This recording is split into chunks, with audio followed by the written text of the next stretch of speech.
Hey everyone, it is Kendra if you are new. If you are not new, then you already know who I am. So this video is going to be extremely different than any other video that I posted so far. So obviously if this isn't your thing, it's okay. Another video will probably be your thing. I think I told you in a video, but one thing I find very interesting is amusement parks. I don't know, they're just interesting to me. I also like paranormal stuff. I used to always watch Ghost Hunters, all the ghost shows there are, even Ghost Whisperer, if you know what that is. Go you. I used to watch reruns all the time. Now, one thing special about amusement parks that kind of combines those two things is they're more like dark, creepy, paranormal history. So that's what we're gonna talk about today. Grab a snack, sit down, and get ready for some kind of creepy, dark stuff about Kings Island. So if you don't know where Kings Island is located or what it is, which I kind of said already, but it's an amusement park and it is located in Mason, Ohio. I think it's pretty close to Cincinnati. I could be wrong, but I'm pretty sure it's close. Now, if you don't know, I live in Indiana, so I guess I could be going to like Holiday World and what else is there? Indiana Beach. I think that has rides and stuff, but I like Kings Island. It's a decent sized amusement park. Obviously nothing compared to like Disney or anything like that, but it has a handful of roller coasters and different rides and attractions, and they have different events that go on, so definitely a good place to go. But anyways, we are talking about the creepy, paranormal, the like accidents that have happened there, the dark past that you may not know about. Also, all this information is either from the Ghost Hunters episode or just a bunch of different places online, because there are so many different stories of all these types of things that happen. It's crazy, and I had to try to compile the ones that I think are the most accurate, so the ones that maybe come up the most or just seem the most accurate.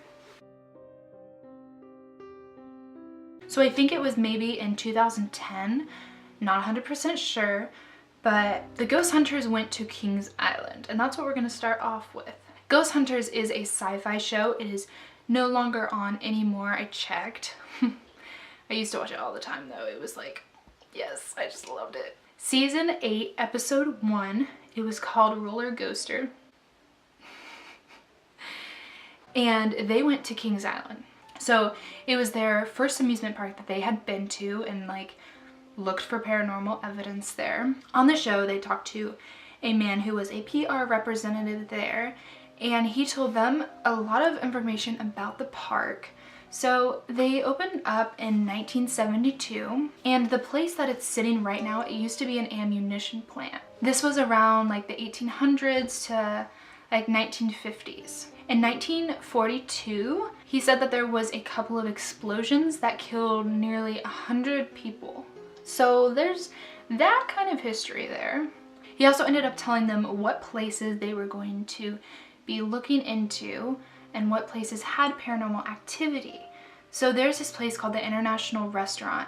I'd never heard of this place, but apparently it's above the front gate. I have no idea how you get there or if it's still there, but in the kitchen, employees and stuff would hear pots and pans and just a bunch of noises and footsteps, and it was always at night. Some people also saw different visions of apparitions. He also mentioned the front gate of the park. A lot of people would see a girl, like a little girl in a blue dress. And she'd also be seen sometimes near the cemetery. If you didn't know, there is a cemetery near Kings Island. It's like right by the parking lot. The girl that they think is the girl in the little blue dress, there's a gravestone that says Missouri Jane. That's the name. And the age is around like 5. So a lot of people think that it is that girl because the people who have seen her say that she's around the same age as that girl would be when she passed. There was also an instance where the tram driver, he was dropping off people in the parking lot, and he ended up like looking in his mirror and seeing the girl in the blue dress. Creepy. The PR representative also talked about Whitewater Canyon, the second tower, so not like the actual ride, but one of the towers in it, in the area. Employees would hear a little girl like giggling. One person on Ghost Hunters shared a story saying that they were hearing this little girl giggle, and they tried to open the door and it just like wouldn't open. And so he was like pulling on it, and then all of a sudden it just opened and nobody was in there. Now the results of Ghost Hunters, they ended up finding a few different voices. They were all female voices that they caught, that you can like kind of tell, and most of them seemed like a young female voice. They could only make out like what one clearly said, and it was "finding my mom." So yeah. The people of Ghost Hunters also made sure to tell them when they were giving them the results that they think that not everything reported was actually paranormal. They found a lot of things that could debunk it, so there was that too. So that was the Ghost Hunters episode. If you want to catch that, just look up season 8 episode 1. It's called Roller Coaster. Now who knows if that show is 100% true, but if you believe in the paranormal, then you may kind of like it, so. Now let's move on to the darker history of the park. And these are the deaths and accidents that have happened. A lot of them you probably don't even know about. I spent so much time researching these things, and when I was in high school going to Kings Island, I would research all these things. I don't know why, it just was interesting me because a lot of people didn't know about these things and I thought that was weird. But there was so much information that people had put online that I had such a hard time finding what was actually accurate. So I tried to find the things that were repeating the most and what people really seemed to agree with the most that actually happened, some news sources, so hopefully this information is as accurate as it can be. First death at Kings Island happened at this like lion country safari ride. First of all, I didn't even know that Kings Island had like animals, let alone like lions. From what I got, it was around the year of like 1974 to 1993. This safari ride is now like located where the Son of Beast was and a storage junkyard, wherever that is. I don't know, that's just what it said.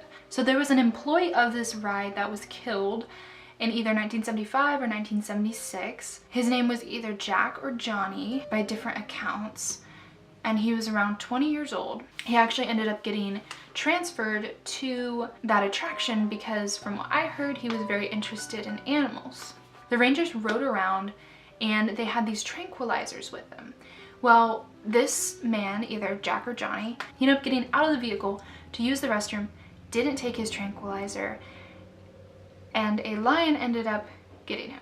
It's just crazy, crazy. There's also a story about the Whitewater Canyon. People said that a little girl allegedly drowned on the lake before the park was built, maybe. The Eiffel Tower. So in May of 1983, the park hosted a grad night for local high schools. There was a boy named Johnny, which I find kind of weird that people were like, didn't know what the safari employee was named, and then this one was Johnny and that one could have been Johnny. Weird, I don't know, maybe a coincidence.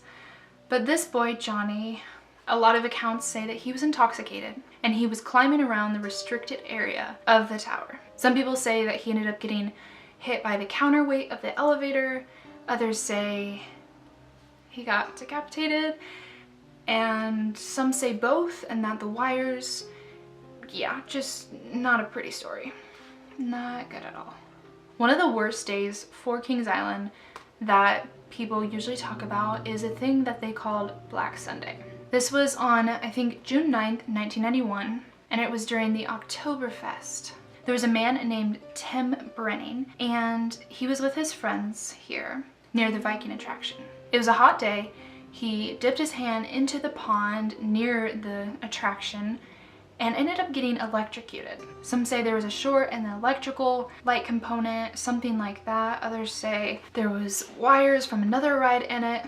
Who knows? He ended up falling in. His friend, William Eddie Hathcote, went in after him and was also shocked. Then there was a security guard that some say that he heard that they had gotten shot and fell in. So he ended up trying to get them and then got shocked and fell in himself, because if he would have known that they got shocked, he probably wouldn't have like put his body in there. I don't know. Then he's in there too. A guest ended up coming and being able to get them out. So I don't know if somebody found out that it was an electrical current through there and they ended up turning it off or what happened, but this guest ended up getting them out. So after this incident, the security guard and William ended up passing away, and Tim, he suffered severe nerve damage in his arm. So this was a crazy day, like I said, and there was a bunch of helicopters and emergency personnel, and that's where it goes into this other accident. I think her name is Candy Taylor. Not 100% sure, but that's what the resources say. And she was riding the flight commander, if I'm correct. There's so many different stories on this one accident. Some say that she was intoxicated, others say she wasn't. But she did end up slipping out of the like pod that was on the ride and falling out. A lot of people think it was because she was waving at her friends and showing them like the helicopters and like kind of wiggling in her seat, and that's how she fell out. Others think it was due to the ride and the harnesses. There's just a lot of different ideas on how that really happened. But the ride was fixed and it came back for another season. They had done a few tweaks to it and brought it back, but it's still like they shut it down eventually. There was also something on the ride called Top Gun. There was a 34-year-old woman who suffered a heart attack on it, and she ended up passing away later in the hospital, so it wasn't necessarily on the ride, but I think she might have had a medical condition that they didn't know about or something like that. That happened in, I think, 2003. Now this one, there's no deaths, luckily, finally, but it is the Son of Beast. Now the Son of Beast, this happened in 2006. It's a wooden roller coaster, and 27 people were injured after a malfunction. Now this coaster had like a loop and it was wooden, so pretty wild.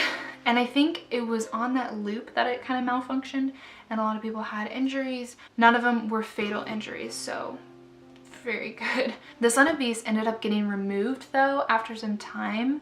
I remember when my dad, he like last rode it, and he just told me how awful it was. Like, it just jarred you around so much, and he's like, I don't think I can ride that again. So I think soon after that, it ended up being taken down, but you know, it would close and it would open back up. It was just crazy. Like, it just really wasn't a safe ride when it came down to it.